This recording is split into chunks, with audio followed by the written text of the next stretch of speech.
and personal. So Faith, maybe we can have a seat. Okay. That was a great performance, by the way. Loved it. Very much. I think you've got a very infectious energy. You've got a very beautiful smile. I'm sure you get that a lot from your fans. You've got a very baby face. Do people tell you that? Yeah, all the time? Probably like, you look so much younger than you actually are. I get that a lot You too. do, right? Yes. Okay, so Faith, tell us a little about yourself. We know you are a songwriter, you are a singer, you're a performer. You really like to lean towards R&B music. You know, you have this thing for Afro music as well. And I've seen a lot of soul in your songs. What is the kind of music that really just makes you happy? Well, I think any Afrobeat. Afrobeat. Yes. Yes. And if I feel a beat, I can go with it. I can write about anything if I have a nice and great Afrobeat. Yeah. Anything. Yes. Anything. So I'm a secular artist. Okay. And my name is Faithstan, my artistic name that is. Yes. And yeah, I love good music. That's why mostly I'm into Afrobeat. Yeah. Have you trained as a singer at any point in your life? No. Not I just really. like singing a lot in the bathroom, everywhere, so that I can train my voice. Yeah. I'm guessing you spend a lot of time rehearsing as well behind the scenes. Yes, a lot. Yeah. There's a lot of effort that goes into the art. People just think that, you know, you wake up one day and you're like, okay, I want to be a singer today. When did you realize that this is what you want to do for the rest of your life? I think it was after high school, because when I was in high school, I used to be in music, drama. I used to love music a lot and drama, but I did not realize that I could do it as a career until I finished Form 4. Now I started writing. But my dad was always like, hey, are you writing love songs or what? I'm like, no, these are songs. So I couldn't understand until I did my very first song. It's called I Choose You. Okay. Yeah, so that's when I think I went to the studio, and then when I had myself, after I recorded, I felt like, you see, like, I can do this. Maybe I can sing. Yes, maybe I can sing. I'm not really bad. No, you sound great. I mean, I like the fact that you said that you actually decided to write first before you started singing. Yes. And would you like to write for, you know, some big names in the industry at some point in time? Have you already done that? Not really, but if I get that chance, I would love to. Yeah, because I believe in myself, and I'm a great writer. You're a great writer. I like that. Yes. So what kind of songs do you write about? You know, love songs or? Mostly it's love songs and good music, especially maybe if it's danceable. Yeah. Okay. A song that when you listen to it, you can just, you know, you get a good vibe when feel you it. An upbeat song. Yes. Okay, that's your kind of music. Yeah. Who are some of your inspirations in the industry? I read somewhere that you really look up to Vanessa Mdee. You really look up to, you know, there's a few artists that really make you feel inspired. So in Kenya, if you were to name a few, who do you look up to in the industry? When I look at female, we are very few actually. I think Nadia. She's amazing. Yeah. I like the way she does her music. She has a bit Afro in it, and the energy, you see, when you believe in yourself as a woman. I like that. You like that? Yeah. So, and with Shiba from Uganda, I like the vibe, the energy, and the type of music she does, because I like when I'm on stage, I really own it. You make people feel like they're part of whatever you're doing. So I like Shiba and Vinka as well. Okay. The energy, for me, it's the energy, because, you know, when you're an artist, you're meant to entertain people. So, yeah. Right. And when would you say, you know, your career just took off? Because obviously everyone starts slow. So how long have you been doing this for? And when do you think you finally start getting some recognition? So I've been doing my music for 7 years now. Wow. And I can say, unfortunately or fortunately, I blew 2 years ago.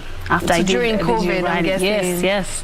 And during that time, the COVID, we were on a lockdown. So the song went. I didn't expect it to go that much. It took me as a surprise. So it was one of my, actually, my high moment, I can say. Yeah, it was viral on TikTok. I've even done a video to it. Oh, really? Yeah, so like when I heard you perform, I was like, oh, this is her. This is the song. Yes, it actually did really well. Yeah. It was on the radio station, and, you know, we heard it everywhere. It was everywhere in Kenya for a while. Even out in Kenya. Yeah. I used to get a lot of calls. And did you expect it? Did you think that would ever happen to you with this song? No. Actually, I had done 2 songs. Okay. The one I did, Kitaeleweka and Jirani. And actually, unfortunately, most people are like, Kitaeleweka will go.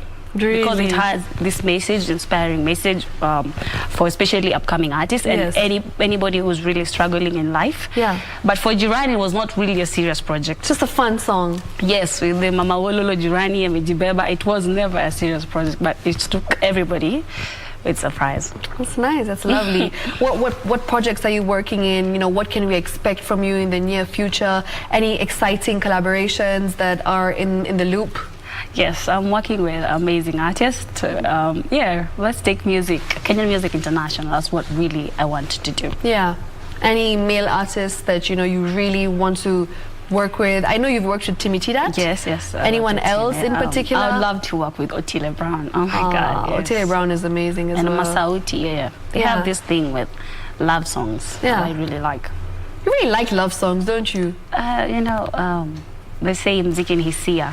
So when you feel that, it's amazing. Are you a romantic person?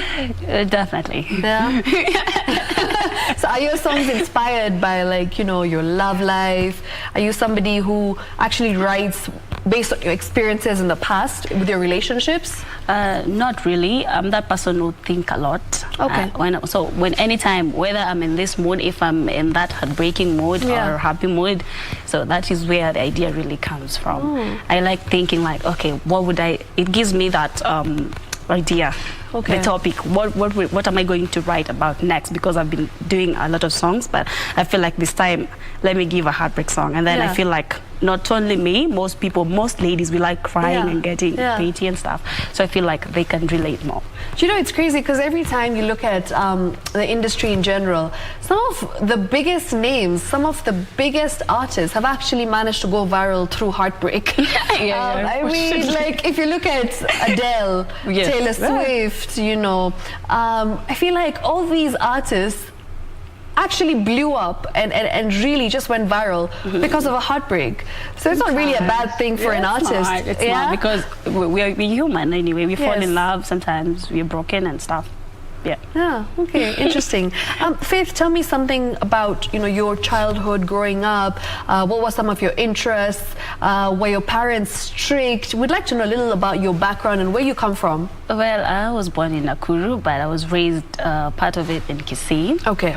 And then with my music, I like music. I used to listen to songs a lot, and my dad and my mom too as well. They have those social parents. I'm so glad I have them. That's amazing. And they've been so supportive, because the first time I told you, my dad used to read my lyrics, and then he used to say, you can have your letters. I'm like, Dad, these are not letters, these are lyrics. But the moment he heard my song, he was so excited. I didn't expect them to take it lightly, because I'm a female. I have to go to clubs to perform. Yeah. But because it took me by surprise, because they were so excited. My dad was like, hey, you're talented, so you can sing.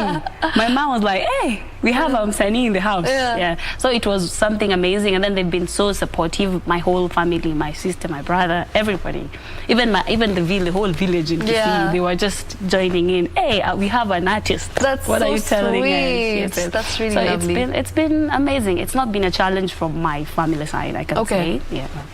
So you've mentioned challenges, and as an artist, I feel like it's tough. It's tough to break through firstly, and then even once you have a name for yourself and people actually know who you are, to be able to maintain that rapport and reputation, I feel like there's a lot that goes on behind the scenes that people don't really know about. Maybe you can take us to some of your challenging moments in your career where you actually thought that this is it, this is the end, I don't want to go any further because of the situations that you found yourself in. So yeah, we have a lot of challenges, especially being a lady in the industry. Yes, so absolutely. Actually, I could have given up so long time ago, but because of the passion and the love I have for music keeps me going. Yeah. Some challenges are like, you see, like, you really want something, somebody sees something in you, like you're really talented, you're beautiful, but again, they can't just help you or show you a way.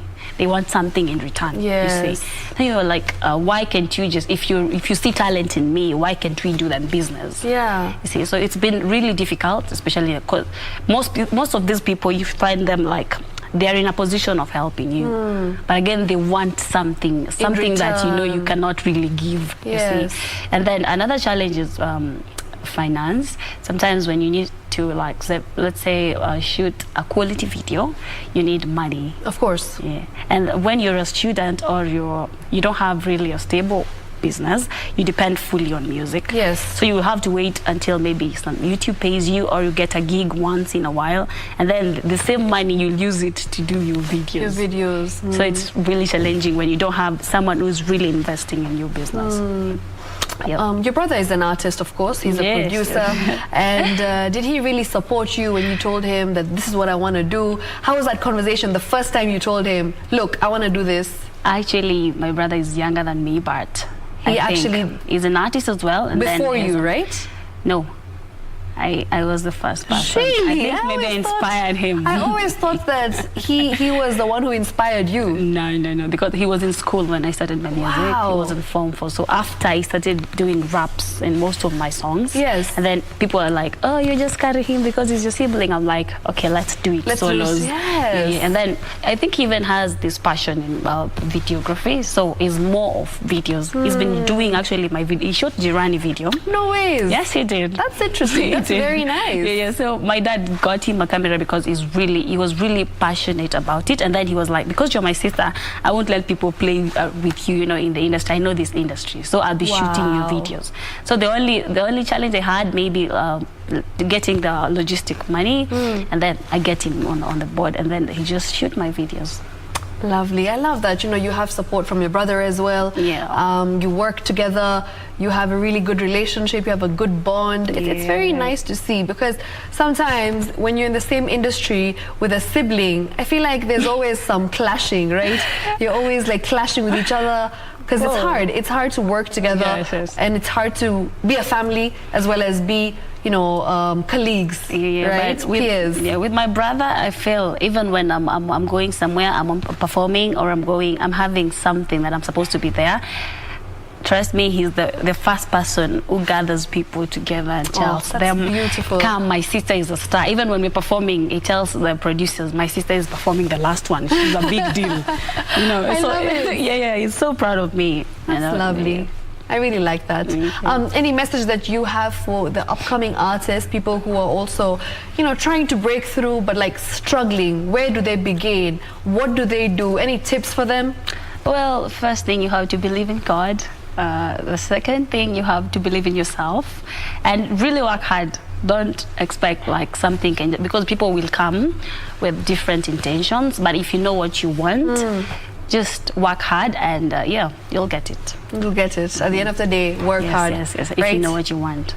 I like that. That's great advice. Hard work always pays off. I mean, you said that you've been doing this for 7 years, and it took you 5 years for a song to actually to just blow up and like go viral.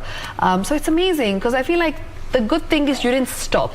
I did. You kept at it, and you kept going. And because my music was the only thing that stayed when most people left. Because when my song blew, most people were like, "Oh, are you in a cult?" You see, like, because you just blew. You see? What? People actually said that? Yeah, it was so unbelievable for them. Me being in Kisii and doing a song to blow everywhere. So I think maybe, I don't know.